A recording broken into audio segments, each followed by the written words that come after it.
एक तरफ देखा जाए तो हमवार जैसी सूरत हाल में इंडिया के साथ, और दूसरी जानिब नरेंद्र मोदी अपनी इकोनॉमिक्स को बेहतर कर रहे हैं, कश्मीर के अंदर जो है डेवलपमेंट और इस तरह के बड़े बड़े प्रोजेक्ट लाकर। सूखा पड़ा हुआ है चनाब पाकिस्तान के अंदर, तो एक तरफ पाकिस्तान में चनाब का पानी नहीं पहुंच रहा, दूसरी तरफ उन्होंने आईफल टावर से भी ज्यादा ऊंचा चनाब ब्रिज बना दिया है कश्मीर के अंदर। कल एक महीने होने के बाद, यानी 1 month completed after Operation Sindoor, prime minister ने 16 top brains of Indian army, Indian navy, Indian air force. देखिए, बात यह है कि India is an important player, it's the 5th largest economy and being the 5th largest economy, being a big population, India को हम G7 से बाहर नहीं निकाल सकते। ना जंग की कोई सीयत है, ना किसी मामले की ऐसी कोई सीयत है। हाँ। दुनिया में हमने कभी आपस में बात करने की कोशिश ही नहीं की। जो बच्चा पैदा होता है उसको सबसे पहले बताया जाता है कि हमारे सराउंडिंग के सारे ममालिक हमारे दुश्मन है। जो हर टेररिस्ट है वो पाकिस्तानी है, और जो ये टेररिस्ट है जो पाकिस्तानी वो मुसलमान है, ये हकीकत है। तो अब तुम इसको घुमा फिरा के बोलो तो हम बोलो तेरा दिमाग का फतूर, हम क्या करें। तीसरी बात, इंडियन आर्मी के पास खुफिया खबर है, जुलाई मिडिल में बारिश अभी हो रहे हैं उधर जगह पर, बारिश खत्म होकर के ठंड शुरू होने के पहले दूसरा बार पाकिस्तान को साजिश करेगा। हम लोग तैयार पोजीशन में है। आपको CCS की जरूरत नहीं है, cabinet committee on security, prime minister ने बोल दिया आपको खाद बांधा नहीं, खुला है, जो ठोक ठोक दो। दोस्तों, पाकिस्तानियों को सुनकर हंसी आती है। कहाँ से आते हैं ऐसे लोग? ऐसा लगता है ये लोग हमारे गोले के नहीं हैं, किसी और गोले से आए हैं। कितने तेजस्वी हैं ये लोग। आप सभी हंसते रहिए और पाकिस्तानी कॉमेडी का मजा लेते रहिए, और चैनल को सब्सक्राइब करना और शेयर करना ना भूलें। धन्यवाद। के जम्मू एंड कश्मीर से हैं, वहाँ पर चनाब ब्रिज को नरेंद्र मोदी ने जी तिरंगा लहरा कर जी इनॉग्रेट किया है, और ये दुनिया का सबसे बड़ा बुलंदी वाला ब्रिज है। अगर इसकी बुलंदी की बात करें तो 359 मीटर इसकी हाइट है, जो कि आईफल टावर से कई गुना जो है इसकी हाइट लंबी बताई जाती है। एक तरफ देखा जाए तो हमवार जैसी सूरत हाल में इंडिया के साथ, और दूसरी जानिब नरेंद्र मोदी अपनी इकोनॉमिक्स को बेहतर कर रहे हैं, कश्मीर के अंदर जो है डेवलपमेंट और इस तरह के बड़े बड़े प्रोजेक्ट लाकर कश्मीर की आवाम को नए फ्यूचर का ख्वाब दिखाते हुए नजर आ रहे हैं। और ये वो चनाब ब्रिज है जो आजकल हमारे यहाँ बहुत ज्यादा जो है वायरल हो रहा है, क्योंकि दरियाए चनाब का जो पानी है, इंडस वाटर ट्रीटी सस्पेंड होने के बाद इंडिया मुसलसल जो है कम करता चला जा रहा है। एक तरफ पानी की कमी और दूसरी तरफ उसी रिवर के नाम के ऊपर आज ब्रिज को नरेंद्र मोदी ने इनॉग्रेट कर दिया है जम्मू एंड कश्मीर में। हमने जो रास्ता चुना लड़ाई का, वो हमने गलत चुना।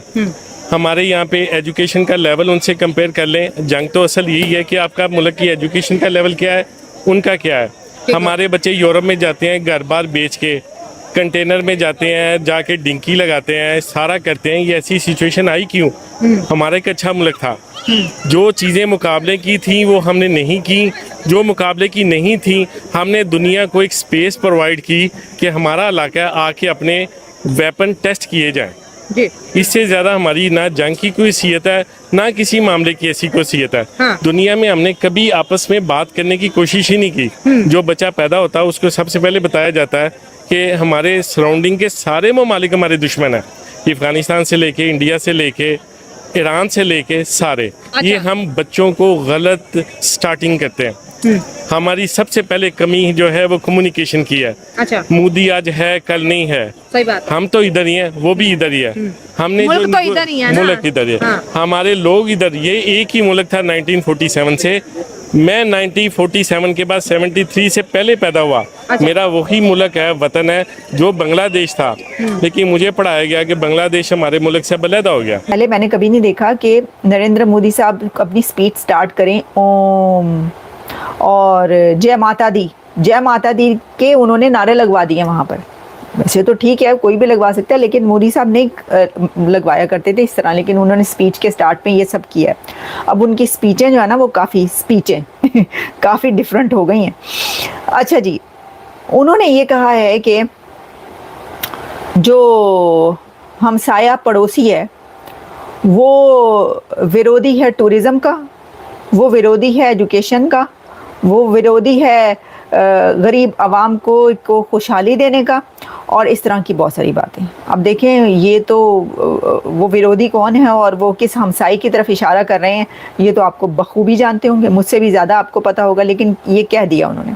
अच्छा, फिर वो जब आगे बढ़े हैं तो साथ ही उन्होंने ये कहा कि जो पहलगाम में जो हमला हुआ, अब क्योंकि नरेंद्र मोदी साहब का ये विज़िट इसलिए बहुत सिग्निफिकेंट है कश्मीर का, जिसके ऊपर मैंने इसलिए मैं शो कर रही हूँ कि ये पहलगाम के बाद, सिंस पहलगाम, ये फर्स्ट विजिट है। टॉप सीक्रेट न्यूज में बताना चाहता हूँ, बहुत ही कोफीदा कर अंदर रैप करके रखा है।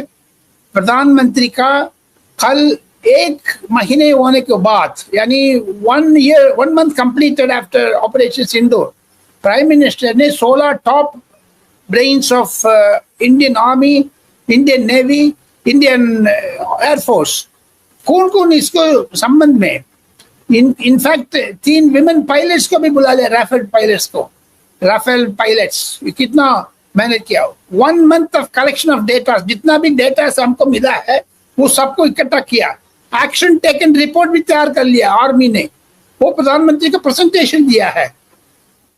कोई नुक्स है, कोई सुख है, कोई दुख है, no doubt.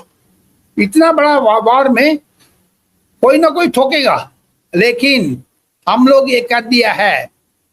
Mister chief of defence staff ने, अनिल चौहान साहब ने बोल दिया, सर पाकिस्तान तैयारी हो रहे, जून जुलाई अगस्त में बिफोर विंटर सेट्स इन वो दूसरा बार ठोकेगा, किसी जगह पर करेंगे। हम लोग को क्या आदेश है आपसे, वो सल्यूट मार के पूछा था, प्रधानमंत्री ने बोला आपको हाथ फ्री है, anything you do. And second thing, green हरी झंडी दिखा दिया प्राइम मिनिस्टर ने, longer range loitering ammunition, artillery cells, kamikaze drones and beyond visual range air-to-air missile that outrage Chinese missiles used by Pakistan during 4 days intensified war. ये मेरा पास वो note है।